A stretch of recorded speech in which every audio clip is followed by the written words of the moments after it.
তোমরা সবাই কেমন আছো? আশা করি সবাই ভালোই আছো। আজকে দেখো ছোট ছোট মাছের রেসিপি নিয়ে তোমাদের কাছে হাজির হয়ে গেছি। খুবই মজাদার রেসিপি, দারুণ টেস্টি। আর এই ছোট ছোট মাছগুলো জানো তো প্রচণ্ড টেস্টি হয়। আর আমাদের এই সাইডে গ্রামের দিকে দেখেছি পুকুর খাল বিলে কিন্তু এখন প্রচুর পরিমাণে মাছ পাওয়া যাচ্ছে। যেহেতু বন্যা হয়েছে, বন্যার জল কমতেই কিন্তু মাছের চারিদিকে ছড়াছড়ি। তো আমিও হাতের কাছে দেখো এইরকমই মাছ পেয়ে গেছি। আমার কিন্তু গ্রাম থেকে বৌদিরা পাঠিয়ে দিয়েছে। তো আমি ভাবলাম রান্নাটা করি আর তোমাদের সাথে শেয়ার করি এই ধরনের মাছগুলো কীভাবে টেস্টি করে রান্না করা যায় আর খেতে লোভনীয় করা যায়। তো সেটাই ভাবতে ভাবতে রান্না শুরুও করে দিলাম। বাই দ্য ওয়ে, আমি আলপনা, তোমরা দেখছো আলপনা কিচেন। আর ফেসবুক থেকে দেখলে অবশ্যই পেজটি ফলো করে রেখো, ইউটিউব থেকে দেখলে চ্যানেলটি সাবস্ক্রাইব করা অনুরোধ রইল। চলো রান্নাটা শুরু করে নিই ঝটপট। বেশি বড় ভিডিও আমি দিচ্ছি না, আমি খুব কম সময় দিচ্ছি, জানি তোমাদের হাতে সময় খুব কম, ফুল ভিডিও দেখা তোমাদের কাছে সময় নেই। তো ওই জন্যে প্রচণ্ড ছোট ভিডিও, প্লিজ শুরু থেকে শেষ পর্যন্ত দেখো, একটু বাদ দিও না। তো দেখো মাছগুলো আমি একেবারে নুন হলুদ গুঁড়ো লঙ্কা গুঁড়ো মাখিয়ে ভালো করে তেলের সঙ্গে একেবারে লাল লাল করে ফ্রাই করে নিয়েছি। আর মাছ ভাজলে আমি কিন্তু লাল লাল করে মচে করে কিন্তু ফ্রাই করি, তোমরা সেটা দেখতেই পেয়েছো।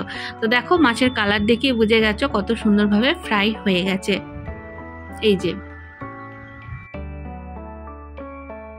এবারে যাব মেন রান্নায় যাওয়ার জন্য প্রথমে গ্যাসের চুলায় একটা কড়াই বসিয়ে নিয়েছি, শুকনো কড়াই। তার মধ্যে একটু তেল দিয়ে দিলাম। তেল একটু গরম হতেই এর সঙ্গে দেখো শুকনো লঙ্কা কালো জিরে ফোড়ন দিলাম। ফোড়ন হয়ে গেলে এখানে কুচনো বেশ কিছুটা পেঁয়াজ এখানে দিয়ে দিলাম।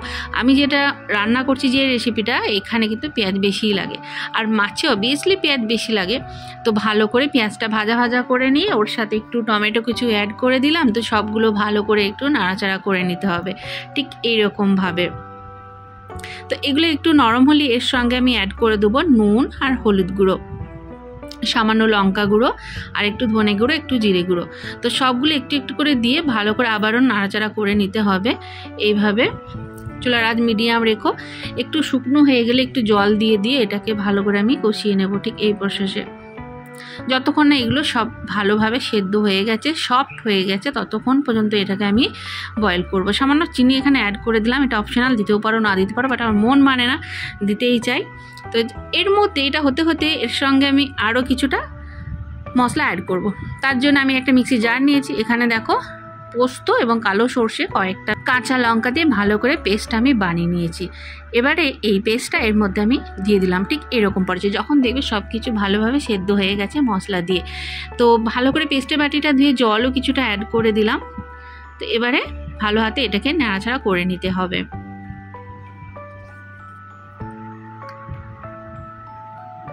ছোটো ছোটো মাছ প্রচুর টেস্টি হয়, বড় মাছ তো অবভিয়াসলি টেস্টি হয়, কিন্তু ছোটো মাছও টেস্টি হয় যদি রান্নাটা ভালো করে করা যায়।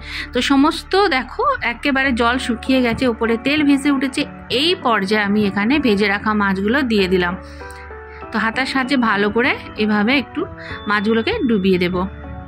তো একটু কষা হতে থাক মিডিয়াম ফ্লেমে। এই মুহূর্তে আমি এখানে জল ইউজ করছি না। তো এটা কষা হয়ে একেবারে শুকনো হয়ে গেলে এখানে আমি জল এড করব। তোমরা যে যেমন ঝোল খেতে পছন্দ করো সেরকম ঝোলটা করবে। তো এটা আমি একটু ঝাল করব, তো ওই জন্য একটু মাখা করব, কারণ এতটা পাতলা আমি ঝোল রাখবো না। তো এই ঝোলটাকে আমি কিছুক্ষণ আবার ফুটতে দেব।